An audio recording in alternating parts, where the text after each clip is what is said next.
नमस्कार मंडळी, तुम्हा सर्वांचं नवीन एका व्हिडिओमध्ये खूप खूप स्वागत आहे. आता तुम्ही म्हणाल बेसनमध्ये दूध टाकून कुठली रेसिपी, ही तर रेसिपी पुढे सांगतेच तुम्हाला, पण अगदी तोंडाला चव येणारी आणि खुसखुशीत अशी रेसिपी असणार आहे. आता ही नेमकी काय असेल पाहण्यासाठी व्हिडिओ कुठेही स्किप न करता शेवटपर्यंत बघा. चला मग व्हिडिओला सुरुवात करूया. सुरुवातीला आपल्याला घ्यायचं आहे बेसन. तर ही तर 1 कप इतकं बेसन घेतलं आहे बरं का. एकूण आपण 2 कप इतकं वापरणार आहे, पण सुरुवातीला 1 कप इतकं आपण चाळून घेऊयात. त्याच्यासाठी इथं कढई घेतली आणि कढईमध्येच चाळून घेऊयात, कारण की आपण ना हे बेसन भाजून घेणार आहोत, म्हणून इथं मी कढईमध्येच चाळून घेत आहे.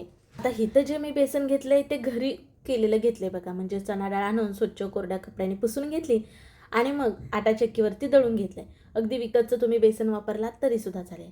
बघा, सुरुवातीला 1 कप इतकं बेसन चाळून घेतलं आणि नंतर हे 2 कप इतकं बेसन हे आपलं चाळून झालेलं आहे. आता बेसन चाळल्यानंतर ना अजिबात ह्याच्या गुठळ्या वगैरे होत नाहीत बघा, त्याच्यामुळे बेसन हे चाळून घ्यायचं. आता ही कढई आपण गॅसवरती ठेवूयात. मंद आचेवरती हे बेसन चांगलं भाजून, म्हणजे काय नाही, बेसनचा कच्चापणा निघला जातो, त्याच्यामुळे हे मंद आचेवरती भाजून घ्यायचं. नक्की आज आपण कुठली रेसिपी करत आहोत हे नव्हतं सांगितलं बघा. तर आज आपण मस्त खुसखुशीत दाणेदार असे नाही बेसनचे लाडू करत आहोत. आपण बेसनचे लाडू करण्यासाठी बघा अगोदर चणा डाळ भाजतो, थंड करून मग ती गिरणीतनं दळून आणतो आणि मग त्याचे लाडू करतो. आणि हे चणा डाळ दळून आणताना ना भाजलेली नव्हते, साधं आपलं बेसन आहे बघा, नेहमी भजीसाठी वगैरे वापरता यावं ना म्हणून. तर त्यामुळे इथं आपल्याला बेसन भाजून घ्यायचं आहे, म्हणजे लाडू जास्त दिवस टिकतात आणि चवीला मस्त लागतात खमंग. त्याच्यामुळं बघा मस्त असं भाजून घेतलंय. आता जवळजवळ 5 ते 6 मिनटं इतकं हे बेसन भाजून घेतलंय आणि आता पूर्णपणे थंड करून घेतले. बघा इथं मी हात लावून दाखवलं बेसनला. आता हे गॅसवरतीच मी कढई ठेवले बरं का, पण बेसन पूर्ण थंड आहे. बेसन थंड असल्यानंतरच ह्याच्यामध्ये आपल्याला 1 कप इतकं दूध घालायचं आणि फेटून घ्यायचं आहे. आता ही कढई मी खाली घेतली आणि चांगलं फेटून घेत आहे, म्हणजे ह्याच्यामध्ये ज्या गुठळ्या झाल्यात त्या मोडता येतात ना, म्हणून इथं खाली कढई घेऊन फेटत आहे. गरम बेसनमध्ये दूध घालायचं नाही बरं का. तुम्हाला बघा हलका रंग जरा वेगळा दिसत असेल, कारण बेसन भाजलेलाचा रंग आहे ना, तो आता इथं तुम्हाला दिसत असेल बघा. दूध घातल्यानंतर अगदी मस्त आलेला आहे रंग. छान हलका सुगंध उठतो बेसन भाजायला लागल्यावर, तेव्हा समजायचं बेसन आपलं भाजलंय. आता ह्याच्यामध्ये बघा जे आपण दूध घातलं चांगल्या प्रकारे फेटून घेतले, गुठळ्या जरासुद्धा राहिल्या नाहीत. आता चला गॅसकडे वळूयात. तर गॅसवरती पॅन ठेवलाय आणि पाव कप इतकं तूप घेतलंय बघा.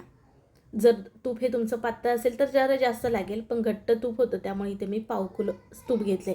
अगदी तुम्ही तेलाचा सुद्धा इथं वापर करू शकता, पण लाडू तितके खायला टेस्टी लागत नाहीत, पण तुपाने मात्र मस्त चवीला लाडू लागतात बरं का. आणि आता हे तयार केले बेसनचं मिश्रण सर्व ह्याच्यामध्ये घालून घ्यायचं. गॅस सुरुवातीला बारीक आहे बरं का, आणि फटाफट हे आपल्याला हे मिसळून घ्यायचं आहे, नाहीतर हे सेट होईल आणि असं जशी आपली बेसनची पोळी कशी होते तसं अगदी थोडंसं हलकं कडक होईल. म्हणजेच की गरम तुपामध्ये हे बेसन ना सेट होतं, त्याच्यामुळे अगदी हलकं गरम असावं आपलं तूप आणि मग हे बेसनचं मिश्रण घालून फटाफट आपल्याला मिसळून घ्यायचं आहे. आता हे चांगलं मोकळं होईपर्यंत ना आपल्याला हे फेटून घ्यायचं आहे. आता मात्र तुम्हाला इथं वेळ लागू शकतो बरं का, जसं की अगदी 10-12 मिनटं लागू शकतील, पण सतत हलवत राहायचं. आता थोड्या थोड्या वेळाने मी तुम्हाला दाखवणारच आहे. मंद आचेवरती भाजून घेऊयात. तसं तर ह्याच्या अगोदर मी वेगवेगळ्या प्रकारचे बेसनचे लाडू तुम्हाला दाखवलेलेच आहेत, म्हणजे नेहमी आपण पारंपरिक पद्धतीत कसं चणा डाळ भाजून बेसनचे लाडू करते, अगदी तसे बेसनचे लाडू दाखवलेलेच आहेत. शिवाय बारीक शेव पाडून शेव मिक्सरला बारीक करायचे आणि मग त्याचे लाडू बांधायचे. शिवाय बेसनच्या पुऱ्या केल्या, त्या तळून घेतल्या आणि मग मिक्सरला बारीक पावडर करून त्याचे लाडू केले. त्याचबरोबर बुंदी पाडून बुंदीचे लाडू केले. वेगवेगळे व्हिडिओ आपल्या चॅनलवरती अपलोड आहेतच लाडूचे बरं का. आणि आज जरा वेगळे हे लाडू करत आहे. आता इथं बघा तुम्हाला थोड्या थोड्या वेळाने मी दाखवत आहे बेसन कसं भाजतंय. आता इथं मी जरा दाबून बघितलं, आणखीन ओलसर आहे, आणखीन मोकळं होईपर्यंत आपल्याला बेसन भाजून घ्यायचं आहे. म्हणजे याच्यामध्ये पूर्णपणे जो दुधाचा अंश आहे तो पूर्णपणे निघून जायला हवा इतपत भाजून घ्यायचं आहे बरं का. बघा अगोदर किती ओलसर दिसत होतं आणि आता बघा अगदी छान मोकळं मोकळं व्हायला लागले. अगदी मस्त मऊसूत ह्याचे लाडू होतात बरं का. तोपर्यंत तुम्ही ना पटकन आपल्या चॅनलला सबस्क्राईब करा बघू, म्हणजे मी नेहमीच रोज रोज तुमच्यासाठी नवनवीन व्हिडिओ घेऊन येत राहते, ते तुम्हाला सर्व पाहता येईल ना, त्यामुळे पटकन सबस्क्राईब करून ठेवा. आणि आता बघा शेवटी रिझल्ट तुम्हाला दाखवते. अगदी आपली बारीक बुंदी कशी असते एकदम छान दाणेदार इथं आपलं हे बेसन झाले आणि अगदी मोकळं झाले. जरासुद्धा ह्याच्यामध्ये बेसनचा अंश राहिलेला नाही. असं मोकळे होईपर्यंत भाजायचं आहे आणि रंगसुद्धा हलका तांबूस आला आहे बघा, अगदी बदलला आहे. आता गॅस लगेच बंद करायचा आहे आणि हे भाजलेलं बेसन आता आपण एका खाली भांड्यामध्ये काढून घेऊयात. आता हे खूप गरम आहे त्याच्यामुळे हलकं पसरून घेऊयात आणि थोडंसं थंड करून घेऊयात बरं का. आपल्याला ह्याच्यामध्ये साखर घालायची आहे, तर जरा हे बाजूला ठेवूयात, गरममध्ये घालायची नाही. इथं अर्धा कप इतकी साखर घेतली. साखरेच्या ऐवजी तुम्ही खडी साखर वापरू शकता. मिक्सरला बारीक अशी दळून घ्यायची बघा, वाटून घेतली ही साखर. अगदी चाळणीने चाळून घेऊ शकता, पण बारीक दळलेलं आहे त्याच्यामुळे चाळणीने चाळून घेत नाही. आता इथं बघा हे आपलं फोडणीपत्र आहे ना, त्याच्यामध्ये 1 चमच इतकं तूप गरम करून घेतलं आहे आणि त्याच्यामध्ये काजू बदामाचे काप घातले. हे चांगले ह्याच्यामध्ये असे परतून घ्यायचे. म्हणजे तुपामध्ये परतल्यामुळे ना छान क्रंची कुरकुरीतपणा येतो ड्रायफ्रूटला. मग ते खायला ना छान लागतात लाडू खाताना, त्याच्यामुळे ते घालून घेतलेत. ड्रायफ्रूट अगदी नाही घातला तरी चालेल. आणखीन तुम्हाला ह्याच्यामध्ये मनुका जर घालायचा असेल तो ह्याच्यामध्ये वापरला तरीसुद्धा चालेल. आता इथं बघा अर्धा कप इतकं डेसिकेट कोकोनट घालत आहे. पण हे भाजून घेतलं आहे बरं का, तसेच घालायचं नाही.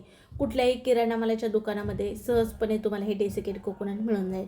अगदी सुकं खोबरं हलकं थोडंसं भाजून चुरा करून घातला तरीसुद्धा चालेल. आता इथं फ्लेवरसाठी 2 चमच इतकी वेलची पूड घातले आणि चिमूटभर इतकं मीठ घालायचं. कुठल्याही गोडाच्या पदार्थामध्ये मीठ वापरलं ना त्याची चव आणखीन वाढते बघा. आणि हे सर्व असं मिसळून घेऊयात. आता शेवटी आपल्याला घालायची याच्यामध्ये साखर. तर इथं मिक्सरला बारीक केलेली साखर घालून घेऊयात. एकदम संपूर्ण घातलेली नाही, अगोदर अर्धी घातले आणि अर्धी बाजूला ठेवले, पुढे आपण घालूयात. पण गरम ह्या मिश्रणामध्ये घालायची नाही बरं का. गरम ह्याच्यामध्ये जर घातला तर साखर असल्यामुळे हलकं हे मिश्रण पातळ होईल बरं का, मग तुम्हाला लाडूला बाइंडिंग येणार नाही त्यामुळे. आता बघा हे थोडंसं मी असं खाऊन बघितलं तर गोडीला कमी लागते, म्हणून जेवढी बाकीची वाटलेली पिठी साखर जी होती ना ती संपूर्ण ह्याच्यामध्ये घालून घेतली बघा. आणि एकदा आपण हाताने चोळून घेऊयात.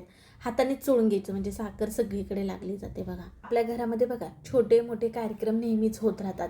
शिवाय आपल्याला बघा आठवड्यातनं एकदा तरी देवाला नैवेद्य दाखवायचा असतो. मग त्यावेळेस गोड नेहमी काय करायचं सुचत नसतं. मग तुम्ही पटकन त्यावेळेस ना हे लाडू बनवू शकता बरं का. अगदी टेस्टी होतात. आता तुम्ही म्हणाल ह्याच्यामध्ये दूध वापरलं त्याच्यामुळे हे लाडू जास्त दिवस टिकणार नाहीत.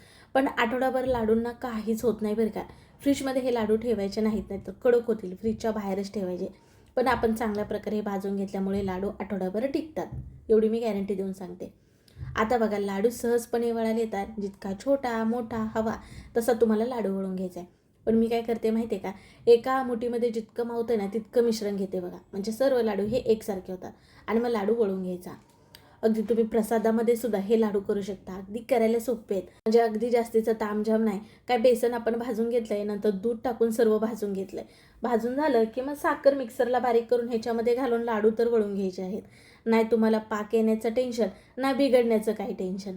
आता बघा सर्व लाडू वळून झाले. तुम्हाला का नाही तर शेवटचा लाडू वळताना दाखवत आहे. म्हणजे तुम्हाला सुद्धा समजायला पाहिजे ना, अगदी शेवटपर्यंत लाडू सहज वळायला येतात. पहिल्या प्रयत्नातच तुमचे परफेक्ट लाडू होणार आणि चवीला इतके भारी लागतात ना. अगदी माझी मैत्रीण आलती नेमके लाडू केलेल्याच दिवशी, तिला इतके लाडू हे आवडले ना, खरंच सांगते. म्हणजे चवीला एक नंबर लागतात बरं का. म्हणजे बघा बेसनमध्ये आपण दूध घातलं ना, दुधाला स्वतःचा असा गोडसरपणा असतो, त्यामुळे हे लाडू ना चवीला छान लागतात. म्हणजे कोणाला खायला दिलत ना तर वा मस्त झालेत, नेमके कसे केले हे तुम्हाला विचारणारच बरं का. लाडू वरून पाहिलात, आता तुम्हाला मोडून दाखवते बघा किती छान कुसकुशीत झालेत. नक्कीच करून बघा. कसा वाटला व्हिडिओ ते सुद्धा कळवा. व्हिडिओ जरा सुद्धा आवडल्यास पटकन एक लाईक ठोका. व्हिडिओ शेअर करायला विसरू नका तुमच्या मित्र मैत्रिणी परिवारामध्ये. आणि हो जाता जाता पटकन चॅनलला सबस्क्राईब करा, म्हणजे कसे नवनवीन व्हिडिओ तुम्हाला पाहायला मिळतील. मी आशा करते की आजचा व्हिडिओ तुम्हाला मनापासून आवडला. चला मग पुन्हा भेटू नवीन रेसिपीमध्ये.